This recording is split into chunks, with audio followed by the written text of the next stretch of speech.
കരുനാഗപ്പള്ളിയിൽ മധ്യവയസ്കനെ മർദ്ദിച്ചതിൽ പ്രതികൾ പിടിയിലായിരിക്കുന്നു. അൻസർ, ഫൈസൽ എന്നിവരാണ് പിടിയിലായത്.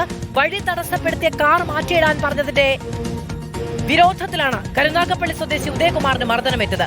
കഴിഞ്ഞ ഞായറാഴ്ചയായിരുന്നു ആക്രമണമുണ്ടായത്. എ വി ജയശങ്കർ തന്നെയാണ് വിവരങ്ങളുമായി നമ്മളോടൊപ്പം തുടരുന്നത്. ജയശങ്കർ, എന്താണ് സംഭവം? എങ്ങനെയാണ് ഈ മർദ്ദനത്തിലേക്ക് കാര്യങ്ങൾ പോയത്? അതായത് മാധു, കഴിഞ്ഞ ഞായറാഴ്ചയാണ് ഉദയകുമാർ റോഡിൽ ഇങ്ങനെ വഴി തടസ്സപ്പെടുത്തിക്കൊണ്ടൊരു കാർ കിടക്കുന്നു കണ്ടു. അങ്ങനെ ഉദയകുമാർ ഈ വിഷയത്തിൽ ഇടപെട്ടു. അദ്ദേഹം പൗരബോധത്തോടെ തന്നെ പറഞ്ഞു, ഈ കാറൊക്കെ ഇങ്ങനെ മാറ്റണം, ഇത് യാത്ര ചെയ്യുന്നതിനും വാഹനങ്ങൾക്ക് പോകുന്നതിനും ഒക്കെ തന്നെ വലിയ ബുദ്ധിമുട്ടാണെന്ന് യുവാക്കളോട് പറഞ്ഞു.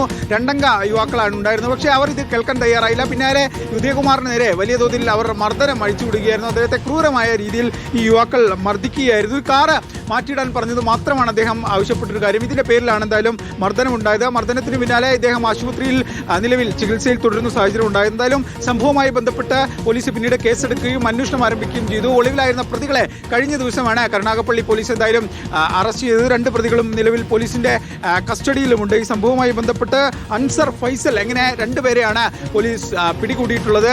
ഒരു പൗരൻ ആ പൗരബോധം വെച്ചുകൊണ്ട് പ്രശ്നങ്ങൾ ഉണ്ടാതിരിക്കാനാണ് ഈ കാറ് മാറ്റാൻ പറഞ്ഞത്. പക്ഷേ അത് കേൾക്കാതെ ഉത്തരവാദിത്തമില്ലാതെ ഈ ഉദയകുമാറിനെ മർദ്ദിക്കുക എന്ന വലിയ ഒരു നിയമവിരുദ്ധമായ പ്രവൃത്തിയാണ് യുവാക്കൾ ചെയ്തത്. എന്തായാലും പോലീസ് തക്കതായ നടപടിയെടുത്തിട്ടുണ്ട്. ഇത്തരം മാതൃകാപരമായ പ്രവൃത്തി ചെയ്യുന്ന ആളുകൾ അവരെ പിന്തുണയ്ക്കേണ്ടത് വലിയ ആവശ്യമാണ്. പോലീസ് എന്തായാലും ഈ വിഷയത്തിൽ കൃത്യമായി നിയമ നടപടി എടുത്തിരിക്കുന്നു. ഈ പ്രതികളെ കൈയോടെ പിടികൂടി കോടതിക്ക് മുമ്പിൽ ഹാജരാക്കുകയും ചെയ്തിട്ടുണ്ട്. മാധു, ശരി, എ വി ജയശങ്കറാണ് വിവരങ്ങൾ നൽകിയത്.